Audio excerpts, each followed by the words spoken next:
Much. God bless you. I'm happy. God bless you. Thank you. They say that every 15 or 20 minutes, this is Okay. I just wanted to know if you could elaborate something on that. Okay, so the second question is related to breath. So I am optimistic. I am hopeful of there is more understanding, more love, more joy, and this world will be a better world. What's the key element that will cause that to come about? Look, now in the whole world, many spiritual masters in their physical and subtle way are trying to bring this unity, harmony together. More than before? More than before. You believe this? I believe it. Do you know this? Yes, I know it. How do you know it? I know it because I love St. Francis, okay? While traveling in the West, I love to go to Assisi. He has a beautiful prayer. O Lord, make me an instrument of thy peace. I'll be happy if people can just contemplate on this beautiful prayer, at least for a few minutes every day.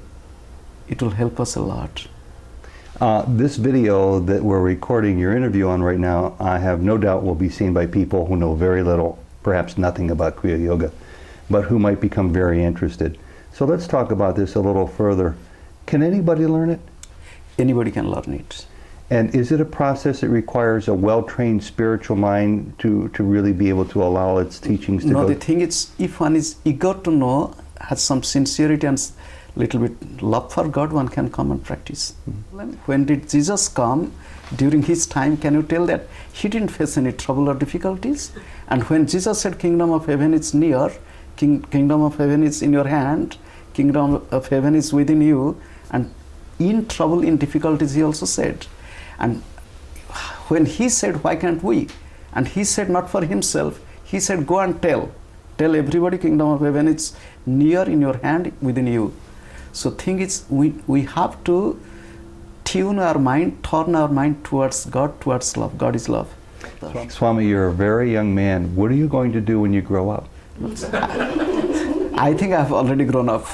I'll be happy to go. You're happy to go? Where? I know where. Are you going to take the next bus out?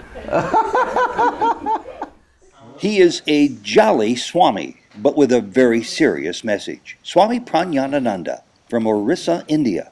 In 1995, Swami Prajnanananda was directed by his teacher to travel to Europe, the US, and other countries in order to propagate Kriya Yoga through public lectures, seminars, retreats, and meditation. In 1999, Swami Prajnanananda became the third ever Indian monk following Swami Vivekananda and Shri Ravi Sankar to address the Parliment of World Religions. Welcome to Souljourns.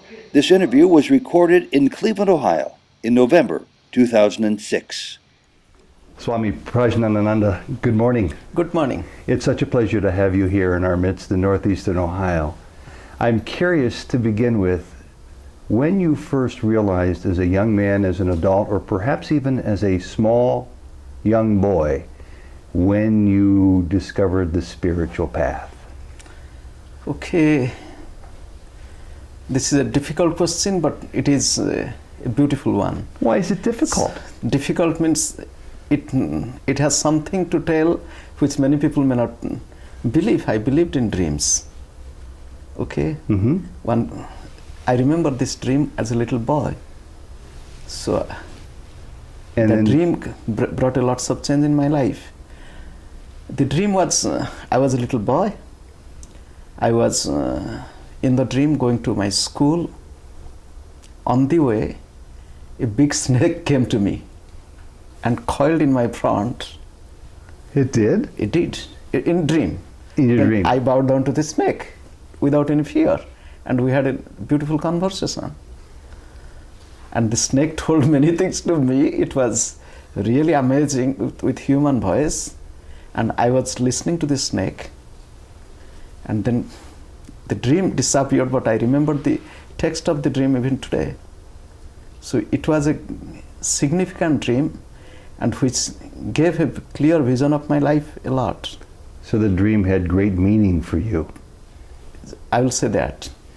But on the other hand, I will tell from my childhood I was like this. Being born in a Brahmin's family in India.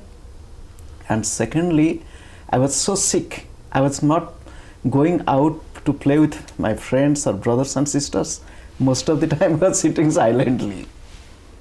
So my sickness brought me to be more introvert, to think of God, to pray to God.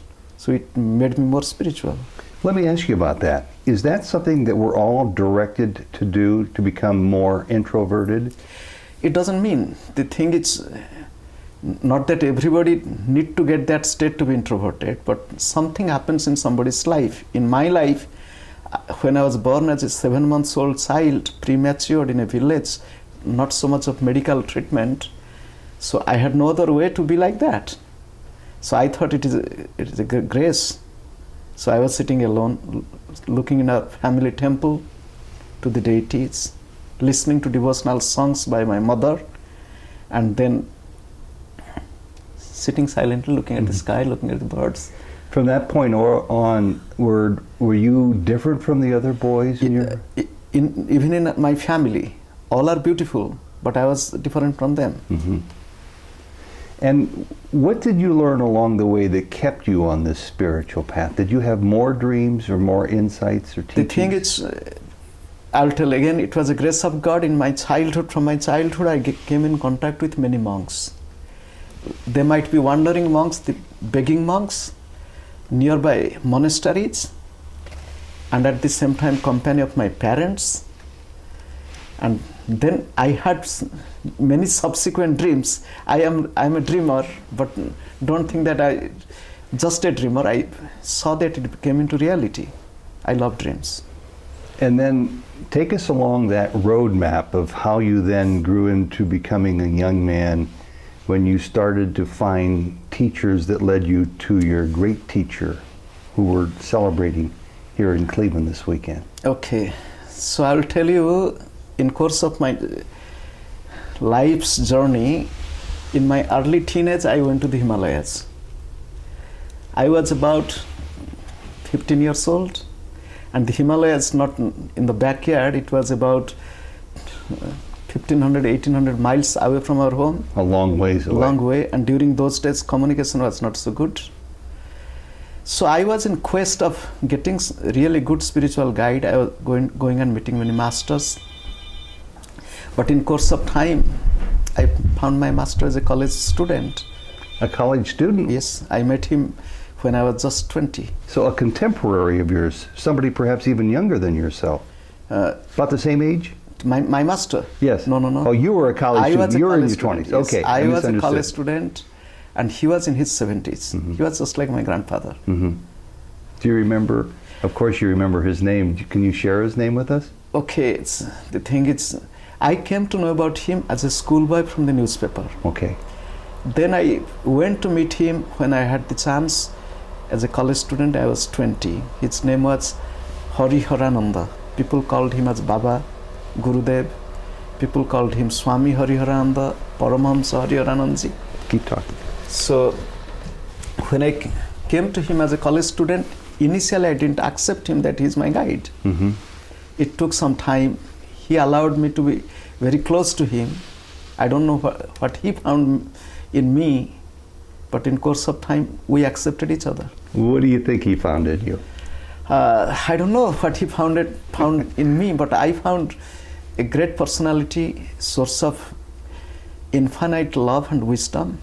I'm going to guess from the expression in your eyes and your smiling face, perhaps he found a very open heart and a willing soul to learn what he had to teach. Yes, that's true. And we were having a very strange relationship. In India, when somebody calls suppose a teacher with respect, you, oh adorable one, like, so he started calling me in expression of you with respect. So I started calling him in third person, because when he is using you with respect, very informal, and so I said third person, how is Baba? So we had a beautiful relationship, but very unusual. So how long did this period last? It physically lasted for 22 years. That's half a lifetime for a lot of people. For me, it was just like a day's or night's dream. And what caused it to end? Was his passing? His passing. So you presumably would have stayed longer. We expected, when I came to him, I knew he's 73, I'm 20. Most likely he will go before me. It was a common evidence. But we expected he will touch 100 years because his life was very, very disciplined and beautiful life. Now, he was a student of Sri Yukteswar. Yes. And so he knew Sri Yukteswar. Yeah, he knew Sri Yukteswar. Not only he knew Sri Yukteswar, he knew another direct disciple of Lahiri Mahasaya, Sanyal Mahasaya, Paramahamsa Yoganandaji. Another beautiful disciple of Yoganandaji, Sri Yukteswarji, Swami Satyananda. He was a great soul who came in contact with great Kriya Yogis of his time. And Lahiri had already predeceased him, I believe. I think he had already died before Yeah, but he left his body in 1895. Yoganandaji was born in 1893 and my Guruji was born in 1907. And the much fabled and famous Babaji, who had appeared to Sri Yukteswar, had he appeared also ever to your teacher? Yes, he appeared 2 times in a day in Korar Ashram, the ashram of Sri Yukteswarji. So I might narrate this story. He had a strong urge during those weeks. I should see him. So what he... Babaji? No, my Guruji. Okay. So what he did, he was meditating hours and hours long in the closed room. So while meditating with eyes closed, he felt the room is lighted and somebody has entered the room. He opened the eyes, he found one young monk, but with white clothes, standing and smiling at him. He said, "I'm pleased with your meditation." Before he thought of who he is or how did he come inside the closed room, Babaji disappeared. First he thought it is a hallucination. Second he thought it cannot be because I have seen it in my own eyes open, I have heard the voice. Then he had few teardrops that I could not touch him, surely he is Babaji. So then what happened, then how he could know that he is Babaji, and he had a special room, very small. In that room he has his own personal deity, personal altar of Divine Mother, Kali. He went into that small room, closed from inside, looking at the Divine Mother's appearance and with eyes open and praying. He came, but I could not touch his feet. So then he closed his eyes and started meditating a little. Then he found somebody touching his head. So he opened his eyes and he saw he standing. He bowed down to him. He said, "My child, why you are so worried? I came to you, you saw me, then you are again crying. I'm happy with your meditation, you have a lot to do." Then he wanted to test him. In front of the altar, there was a plate with some fruits cut into pieces to be offered to the Divine Mother. Then he asked, "My child, if I eat from this plate some fruits, after that can you offer it to the Divine Mother, which is improper?" He said, "To me, my Guru is God, my Guru is Divine Mother. Even if you take fruits from it, I'll offer to the Mother because Mother is love. She knows what love is." So he took 2 pieces of banana, put in his mouth, placing his hand on his head. Then he disappeared from the room without opening the door. So he told him, "Meditate for a while." So after some meditation, when he opened the door, outside the children of ashram school were playing. Baba asked them, "Have you seen any monk in this appearance?" But they said, "No, we have not seen anybody." So Babaji has come to many people. So what do these stories of apparitions mean to you? Are they used as a tool to strengthen your faith, or are they unnecessary in that respect? You look, in every religion they believe in, for example, angels. If you read of Christianity, angel came and appeared near Mother Mary. Similarly, there are many divine beings who are there present in this world.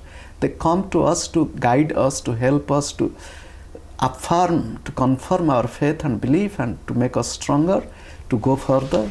So it is miraculous and wonderful world. But why are some people who are intensely on a spiritual path able to sip from this nectar and have these angels, these divine beings appear to them, and others, many others are not, ever in their whole lifetime? Okay, If you look in a garden, only few plants can bring beauty of the soil and sunshine transformed into beauty of rose, not all plants. But it doesn't matter. In this creation, we all are in the process of evolution and journey. So some are closer to the goal, some are in the middle. So whomever they experience that. And who do you think, because I'd like to talk in a couple of minutes about Kriya Yoga, but I'd like to ask a question first about who you think might be more open to these appearances, these experiences, those who are properly trained and disciplined in their practice of yoga, or those who simply have an open heart and perhaps even in their ignorance don't even know how to meditate or do other disciplines but have an open heart? It is very difficult to discriminate between the two. Through discipline, through prayer, through meditation, heart opens up. In some people, maybe through grace or some past karma, who knows? But both are beautiful. It doesn't matter whether out of ignorance they know it or not, they have open and beautiful heart, or through prayer and meditation with discipline they have opened up themselves. It doesn't matter. Open heart is a beautiful place, the altar of God. Whoever is in possession of it, they are fortunate and beautiful. I adore them. So was your teacher then, who as a student himself no doubt learned Kriya Yoga from Shri Yukteswar, was he your teacher of this meditation also? Yes. He came to, actually, his Guruji Sri Yukteswarji in his 20s. In his 20s? 20s. In the year 1932, when he was 25, he met Sri Yukteswarji and learned the technique. In 1935, when Yoganandaji was in India, during that period, my Guruji also met Yoganandaji with the direction of Sri Yukteswarji, go to him and learn the second level of Kriya. So my Guruji learned the preliminary, the first level of Kriya from Sri Yukteswar, second level of Kriya from Yoganandaji, and then all other higher Kriyas from two other great masters. So he learned the levels of Kriya from 4 different masters. Tremendous blessing on his part. One little parenthetical question here along the way. I'm always surprised when I speak to my friends from India who know so little about Yogananda, and yet those in the West seem to know so much. Now, clearly, he came to the West to teach us about Kriya Yoga, about his lineage. But is it true that he is not well known in India? His teachings? No, he is known, but what happened in the West, he lived such a good period of time, more than 32 years, and spreading the message of Kriya Yoga and spirituality to the Western seekers. So he is more popular in West if you compare in India. Just like if you go to India, there was a great spiritual master who came to the West, to USA in 1893, Swami Vivekananda. Very few know in the West, but everybody knows in India. It is a beautiful contrast. And all these people you're talking about, these now heralded regal divine beings, can you simplify it and say their greatest teaching has to do with Kriya Yoga, or the gifts that they leave us that are really great are more than just Kriya Yoga? You see, the life of spiritual masters is not only limited to a path, just Kriya Yoga. Along with Kriya Yoga, for example, when Yoganandaji came to the West, he opened up the mind of people into practical spirituality, that not that only the place of worship like temple and church, it is your own body, your human body is the temple, your heart is the altar. Go within and seek God in prayer and meditation. So he also taught Kriya Yoga, he taught millions of people in his beautiful books and teachings. People, those who have not even learned or practiced Kriya Yoga, have been really inspired and motivated into spiritual path through his books. So you can't say his life was only for Kriya Yoga. He brought the message of Kriya, but along with that, he opened up the mind of the West that world is one, many paths, but love is one, so develop yourself. Hence it's become a world bestseller. I know many people such as myself who perhaps over the last 20, 30 years read Autobiography of a Yogi and really never participated in or became initiated perhaps in Kriya Yoga, but started to see themselves change with their path towards spirituality, growing True. deeper and deeper. I agree completely. Yeah. And then somewhere along the line, they become refamiliar with it and go further along towards Kriya Yoga. I feel like I have a lot of questions to ask, and it may be a little bit rambling, so let me just permit me to go into a couple of different directions right now. In rereading Autobiography of a Yogi, the teacher of your teacher, Shri Yukteswar, appeared to Yogananda. And there's a chapter 43 in the book which details, in minute detail, as far as I'm concerned, revelations about the physical world, astral and causal world that I've never seen come together quite like that before.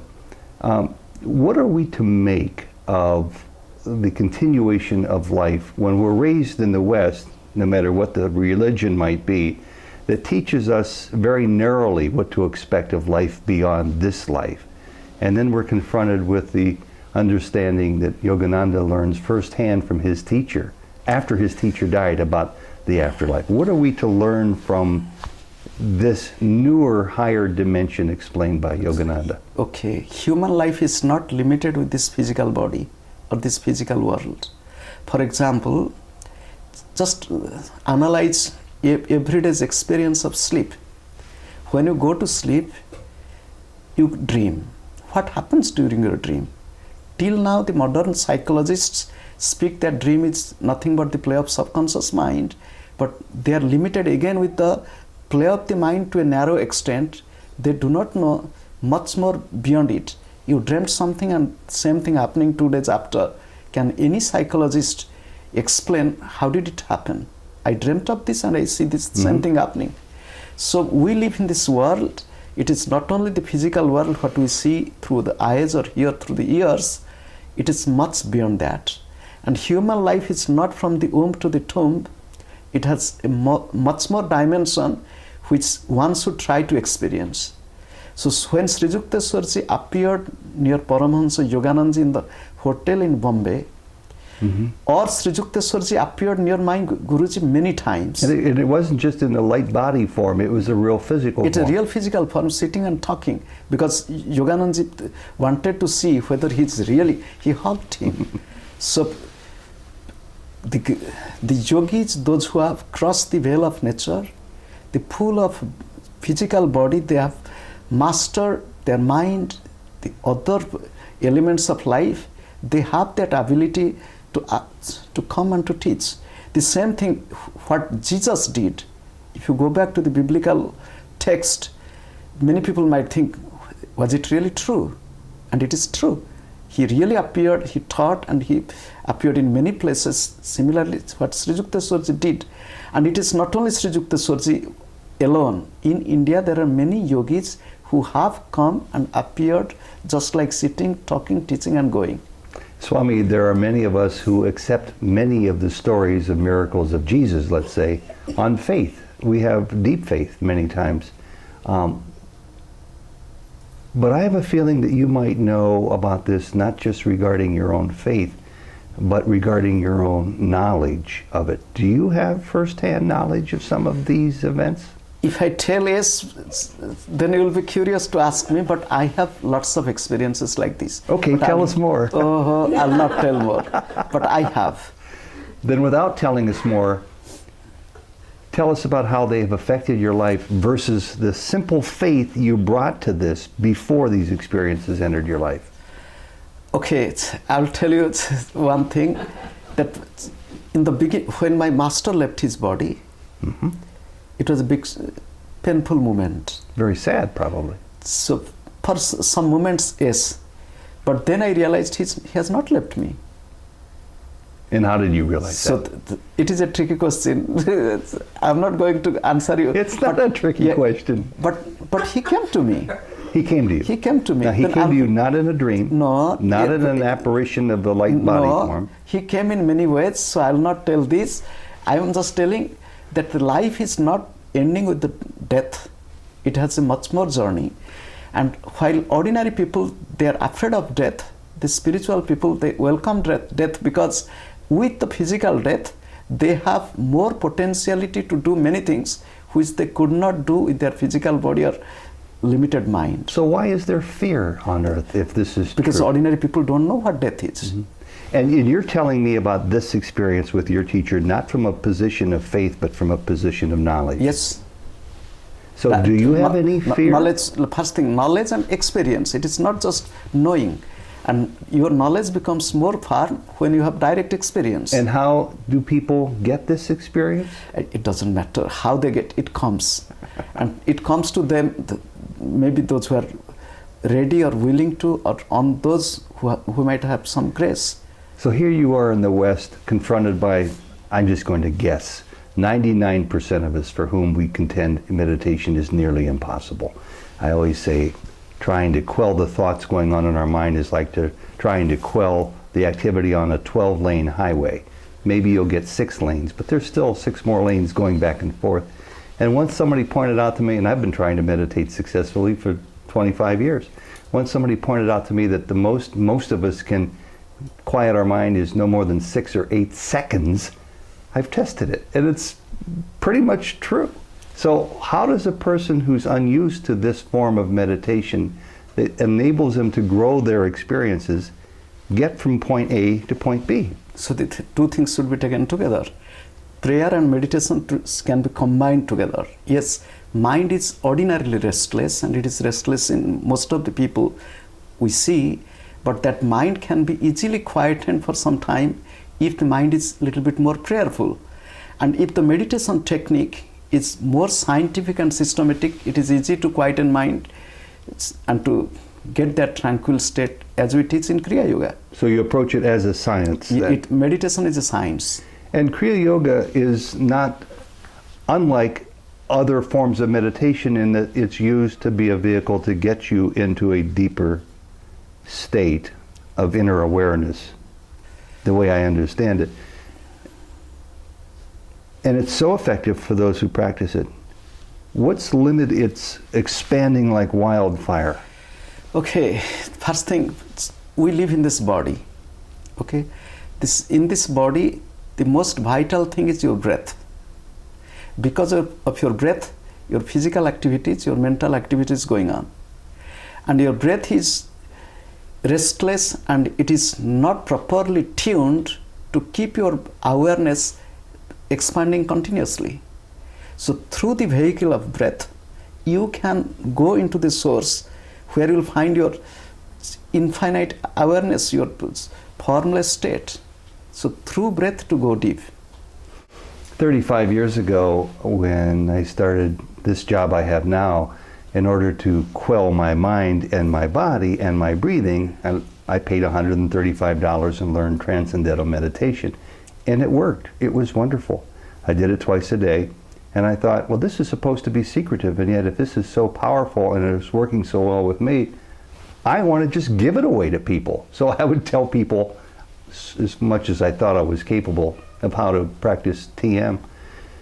Why is it incorrect to think that Kriya Yoga shouldn't be given away to everybody? Okay, thank you.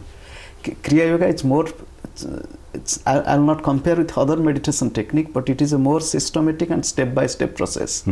When one doesn't know really how to practice, what to practice, how can one give it to others? So it is better one should be to learn it correctly. Learn it correctly, and having that experience, and can tell others, do this and you'll have this. This video that we're recording your interview on right now, I have no doubt will be seen by people who know very little, perhaps nothing about Kriya Yoga, but who might become very interested. So let's talk about this a little further. Can anybody learn it? Anybody can learn it. And is it a process that requires a well-trained spiritual mind to really be able to allow its teachings to go? No, the thing is, if one is eager to know, has some sincerity and little bit love for God, one can come and practice. And where does a person turn, for example, somebody who may have picked up a copy of your story or a copy of your story, and they don't have access to resources, they don't have access to classes. How can they pursue this on their own if that's all they know what to do? Okay, I will tell a simple technique which they can do. Good. Okay, so nowadays it is easy to go to a teacher and to practice, because which was not possible, for example, 100 years ago. Now one can find a teacher, maybe just like I am knocking the doors in Cleveland. So teachers visiting nearby town or cities. So in from cities the size of Cleveland, there might be a good number of teachers available. Maybe. And now I'll tell a simple technique that anybody can practice and feel the benefit. Finding 5 minutes time, sitting straight with eyes closed, and inhaling and exhaling slow, long and deep. For example, full capacity of the lungs. I'll demonstrate. Okay. Closing the eyes and sitting little bit straight, wherever one is, sitting on the sofa or couch. Doesn't matter, one has to lift up the legs, it doesn't matter. And posture? Any comfortable posture. As we sit, just to keep the spine straight. Then to inhale slow, long, deep, and to exhale slow, long, deep.